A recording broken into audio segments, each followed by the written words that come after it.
Hi, everyone. Welcome to another edition of TADA Talks. Today's podcast is sponsored by CARFAX Canada. And today we're going to be talking about Canadian car buyers and are they really ready to buy online? And what a perfect topic after the last year and a half that we've all been through from a pandemic and the changes that we've had to experience on the sales side. Joining me today is Drew Harden, Manager Customer Experience for Research and Insights at CARFAX Canada. Great to be here.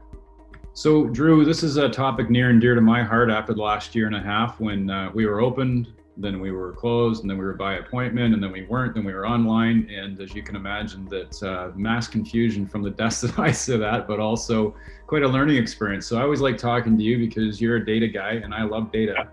So let's talk a little bit about what happened with the whole buying experience online during the pandemic and some of the research that you've done.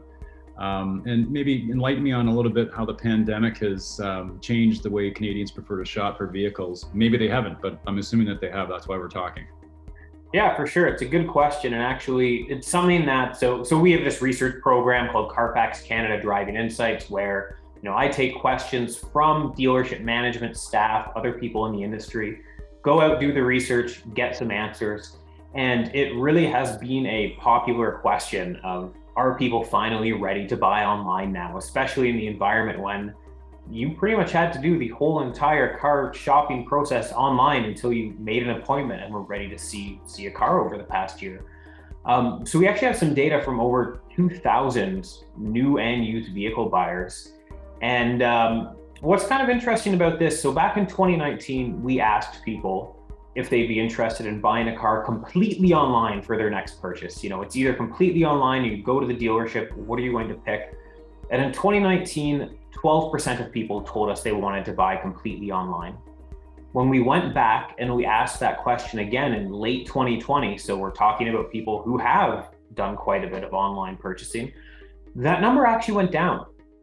So now we're only seeing that 8% of Canadian car buyers are telling us that they'd like to buy their next vehicle completely online, meaning the remaining 92% are telling us they would still like to go into the dealership. So there absolutely have been vast improvements in how people can buy and shop for vehicles online, but we are still seeing that car buyers want the experience of going into a dealership even more than ever. So that's not a bad thing, that's for sure. What are you seeing and what did you learn about age? Is there anything from an age specific that you've learned that would have certain demographic of age being more open to buying online versus wanting to buy in person? I'm curious about that. Yeah, absolutely. We've always found that younger people in general have been shopping online practically their whole life. So it makes sense that they would have a bit more interest in also potentially buying a car online as well.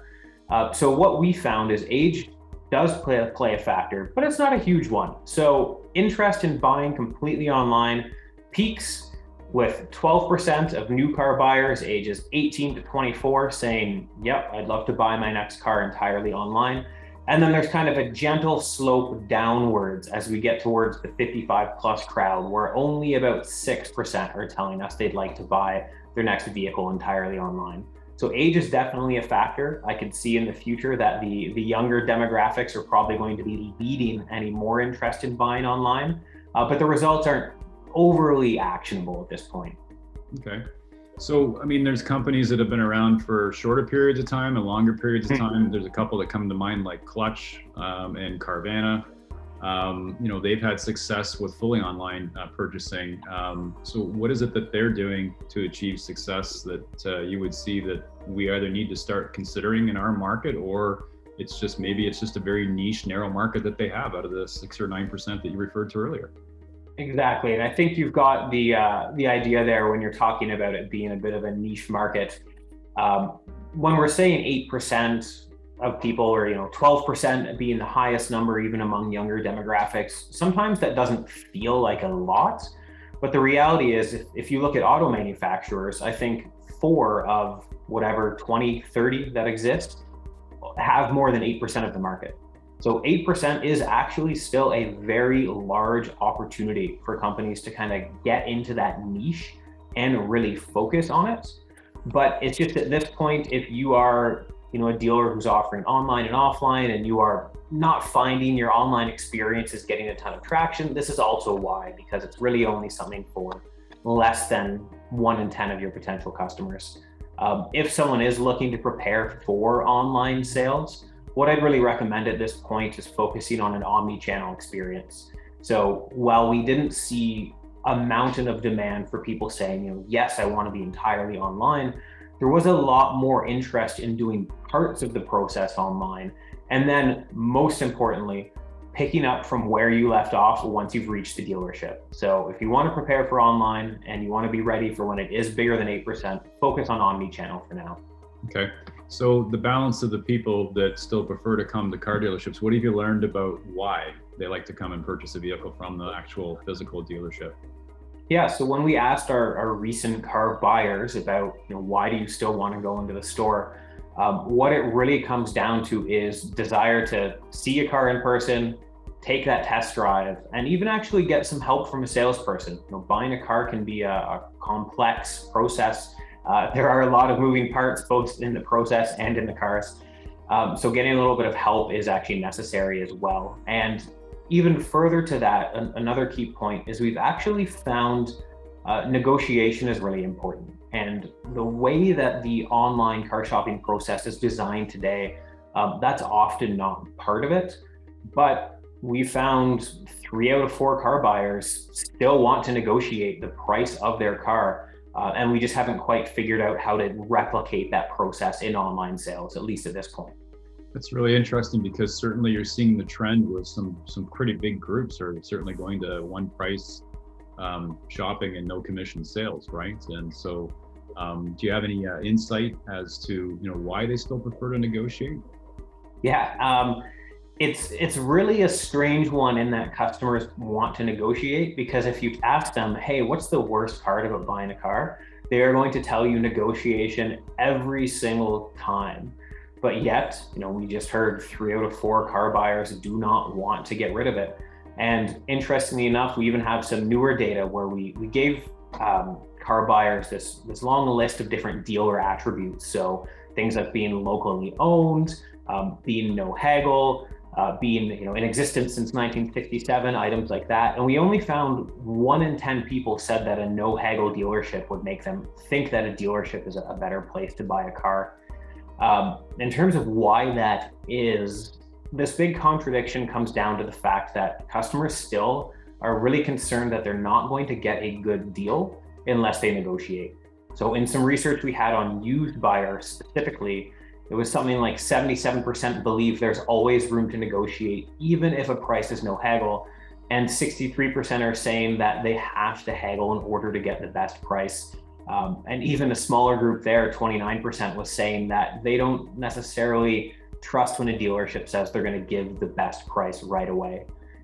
So like buying online, no haggle is still a bit of a niche opportunity, although at roughly 25% of the market, that's a very big niche and still a very big opportunity. But just like buying online, there is some perception and some challenges we're going to have to overcome before it becomes truly mainstream.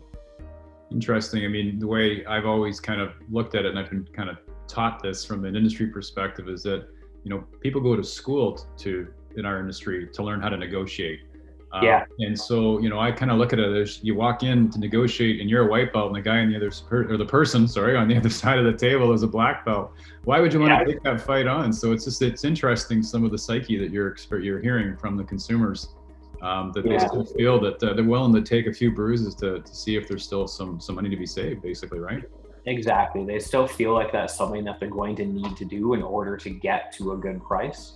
Although I can imagine in time, and especially right now with the competitive environment we're in, where a lot of online vehicle promotion already relies on you putting your best price forward, I think we're going to get to a point where no haggle or no negotiation is the norm. We're just not quite there yet. Yeah, I think it's proven with a few brands right now that have been out there, online one price, like Genesis, that have shown that there's certainly success in that. So you're right. I think it's time. So to wrap things up, I mean, you and I could talk about data for a long period of time, and then we run the risk of people telling us that we're being self-serving at that point. So why don't I ask you this in terms of, if the market today is about 8% of consumers that are comfortable, happy, wanting to shop online, based on the data you found, what's the opportunity for the future in terms of what you've heard or what you've seen of the research that you've done? Is this a small niche 8% market forever, or does it grow? Yeah, so there is absolutely a future opportunity here. I always try to admit to the limitations of my research, and one of the key things we were really trying to do is focus on what the opportunity looks like today. So, considering the environment as it is, would you like to buy your next car online or in the dealership? But I have seen work come out from other sources where they're looking at the idea of, well, would you consider buying a vehicle online in the future? And that number can be as high as 50, 60%, because the experience will continue to evolve, and it's likely that we will overcome some of these hurdles and the number of people wanting to buy online will increase. But today we're seeing fewer than 1 in 10 car buyers want to buy completely online because they want to see the car in person. They want to take that test drive. And well, I'll admit, I've visited a lot of dealerships, and most of the managers I speak with will tell me, we spent 30 years training people to come in and take a test drive. So it's going to be a little bit of work for us to help overcome that. So really, until we can find a suitable alternative to experiencing a car firsthand, going to a dealership, trying a car is going to be essential, and online isn't quite going to grow until we can get through that. That's good. I'm sure a lot of the dealers will be happy to hear that piece of the research that you've done. So, Drew, like always, I really enjoy chatting with you and enjoy the research that you do. I want to thank you. I want to thank your company, CARFAX Canada, for sponsoring today's podcast and sharing us some of the insights that you found.